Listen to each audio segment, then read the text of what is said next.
इस पुस्तक में मैंने अपनी कहानियाँ भी साझा की हैं, उस समय की जब मैं अपने मानसिक स्वास्थ्य को लेकर संघर्ष कर रहा था। पहले मैं दूसरों से अपनी कहानी साझा करने को लेकर असहज था, क्योंकि वह मुझे भावात्मक रूप से असुरक्षित कर देता है।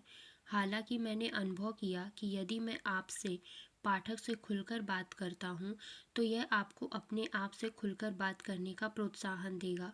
प्रबुद्ध होने का अर्थ स्वयं ऊंचाई पर बैठकर दूसरों को संघर्ष करते देखने के बारे में नहीं है। यह इस बात को समझने के बारे में है कि हम सभी अपने जीवन में चुनौतियों का सामना करते हैं। अगर हम उन्हें साझा कर सकते हैं, तो हम दूसरों की यात्रा में सहायक हो सकते हैं। इस पुस्तक के माध्यम से अपने आप को सबके सामने भावात्मक रूप से खोलकर मुझे विनम्र बनने में मदद मिली। इससे मेरा सार्वजनिक आध्यात्मिक व्यक्तित्व दांव पर लग गया, और इससे मुझे यह समझने में सहायता मिली कि मेरी अपनी प्रतिष्ठा से अधिक महत्वपूर्ण दूसरों की सेवा है। मैंने इस पुस्तक में जो कहानियाँ कही हैं, उन्हें मन के विज्ञान और दर्शन के साथ जोड़ा है। मुझे आशा है कि यह आपको आत्मविश्वास देगी कि जिन साधनों को इस पुस्तक में साझा किया गया है, वे वैज्ञानिक तथ्यों पर आधारित हैं।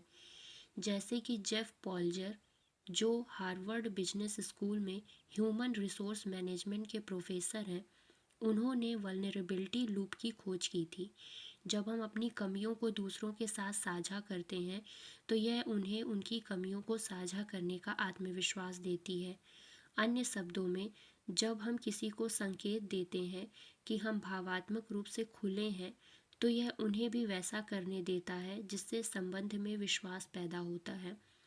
आध्यात्मिक समुदाय कई बार अपने लीडर्स को ऊपर बिठाकर फंस जाते हैं, क्योंकि वे फिर वहाँ नीचे नहीं आ पाते। इसका अर्थ यह नहीं है कि उनके लीडर्स भरोसेमंद नहीं हैं या उनमें गहरा आत्मज्ञान नहीं है, लेकिन उन्हें भगवान की श्रेणी में रखना अवास्तविक अपेक्षाओं की ओर ले जा सकता है। मैं अपने सन्यासी वाले आसन से नीचे आना चाहता हूँ और अपने अनुभवों पर खुलकर बात करना चाहता हूँ। मुझे आशा है कि इस पुस्तक में ऐसा करते हुए आप अपने बारे में बनाई गलत अवधारणाओं से मुक्त हो पाएंगे, तथा मैंने जो अपनी यात्रा में सीखा उससे सीख ले पाएंगे।